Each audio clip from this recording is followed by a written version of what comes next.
Sige na, mauna ka na. Dadaling ko pa to kay Mrs. Jacinto. Ha? Tsaka may papagawa pa daw siya sa akin.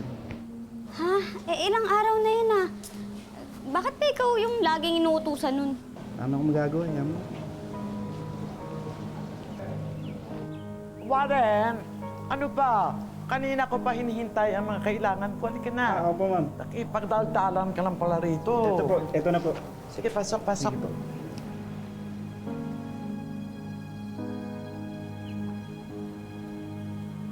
Baka pwede mo rin ako i-drawing. Ay, sige po, ma'am. Pero, actually po, pag nagpapadrawing sa akin, may bayad po kasi. Ganuhan? Magkano naman? Usually po, nasa 1,000. Pero po, kung gusto niyo po, bibigyan ko po kayo ng discount. Para po sa inyo. So, 500 na lang? Sige po. Talaga? Opo, 500 na lang. Ito po. Bahala ka na dyan, ha? Opo, sige po. Sure ka? Opo. Maganda yun, Nat. Opo. Gagawin ko po agad to. Ay, sa Makalawa. Kailangan ko yan. Sa Makalawa po. Oo. Sige po. Sige po, gagawin ko po agad. Mauna na po ako. Salamat po.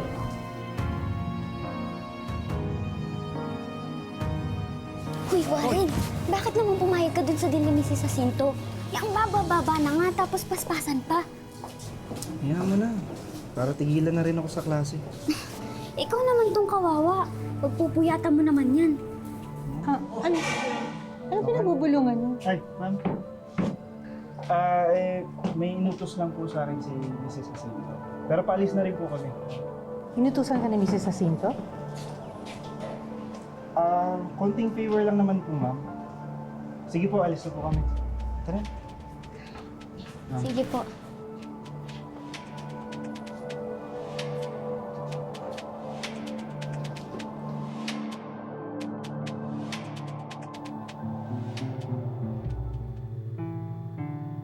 Uy, Warren! Ano ba yan? Paano ka makakapag-focus sa pagre-review mo? Nakatuto ka dyan sa pagdodrawing mo. Patapos na to. Ay, nako. Alam mo, dapat talaga hindi ka na pumayag dun sa gusto ni Mrs. Jacinto eh. Mamaya hindi ka pabayaran nun. Ha? Paano mo naman nasabi? Ano ka ba? Kalat na kalat kaya. Ang daming utang nun sa kantin. Tapos hindi naman nagbabayad. Hindi naman siguro gagawin sa akin yun. Ay, naku, di mo sure. Warren, ikaw na muna Nay. bahala dito sa bahay, ha? Dadaling ko muna sa ospital to kapatid mo. Bakit po? Anong nangyari kay Lynn? Kahapon pa masakit ang tiyan nito eh. Patitignan ko na sa doktor. Sige po. Sige na, ha? Ingat kayo na, ha?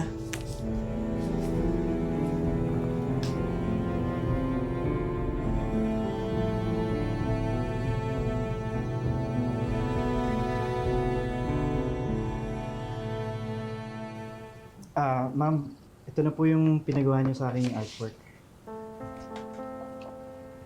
Ah.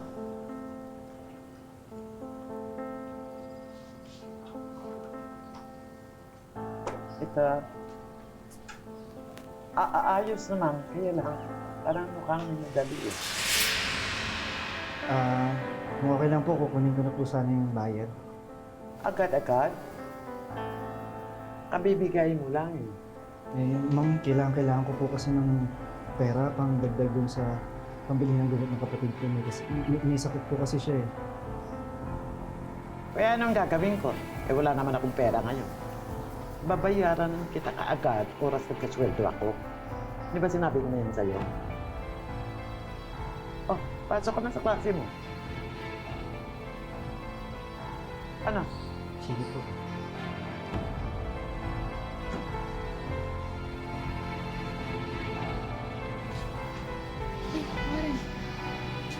Ano nangyari? Ba't parang nahihiya pa?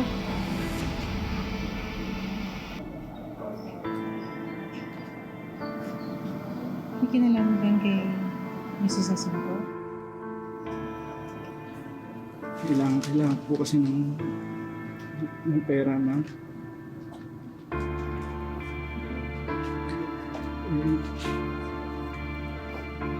Hindi ko nagbayad si Mrs. Jacinto sa pinagawa niya sa aking drawing. Baka, Unin mo muna to. Sige na. Kailangan mo yan. Para ano makatulong yan sa kailangan mo, makakadagdag ninyo. Huwag ka na mag-alala.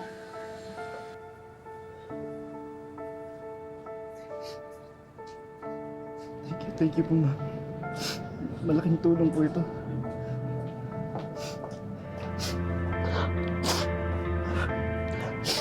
Sabi po, ma'am.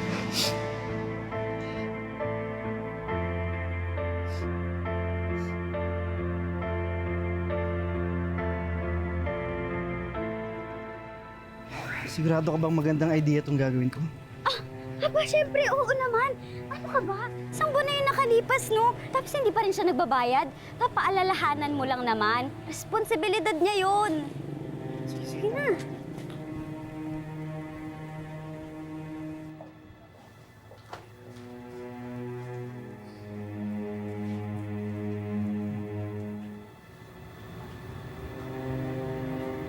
Ayun po, nasasasin po.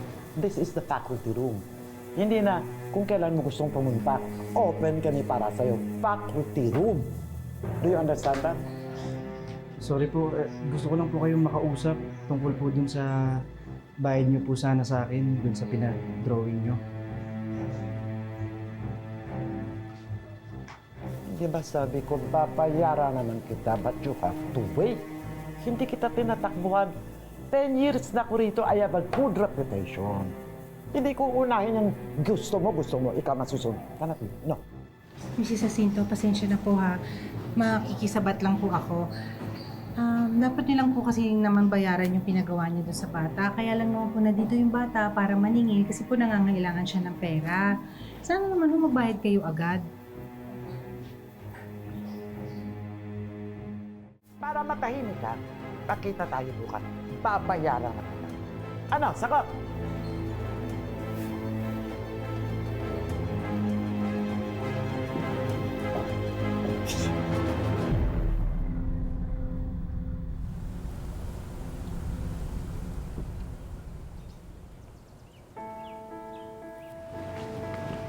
Mrs. Jacinto! Yes. Ikaw pala. Manang-mana ka sa nanay mong palingkera.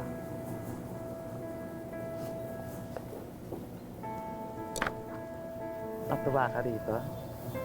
Sumagot ka. Natuwa ka? Itong drawing, no? Ano, hindi ka makasagot? Kailangan ko lang yung bayad niyo, Mrs. Jacinto.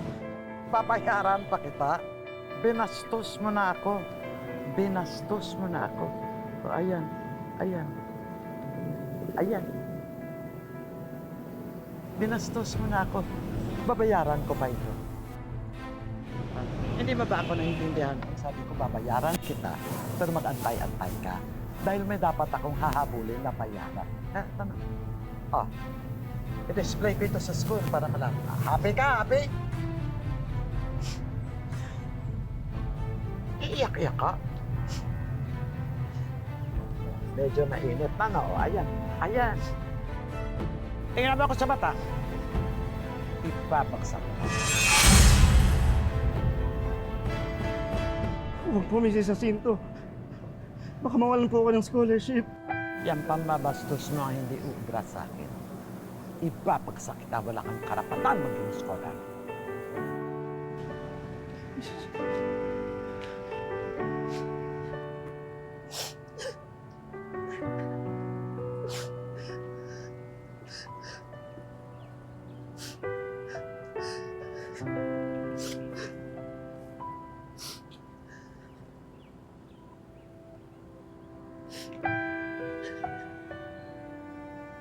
Ano ba talaga nangyari? Kasi po, tita, yung teacher po namin sa math, si Mrs. Jacinto, pinagawa po siya ng drawing tapos nangako pong babayaran. Nakalipas na po yung isang buwan, hindi pa rin po siya binabayaran eh. Tapos nung siningil niya po kahapon sa faculty, nagalit po si Mrs. Jacinto.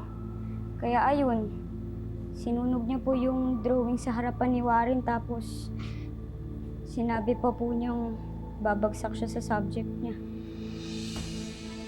Totoo ba yan, Warren?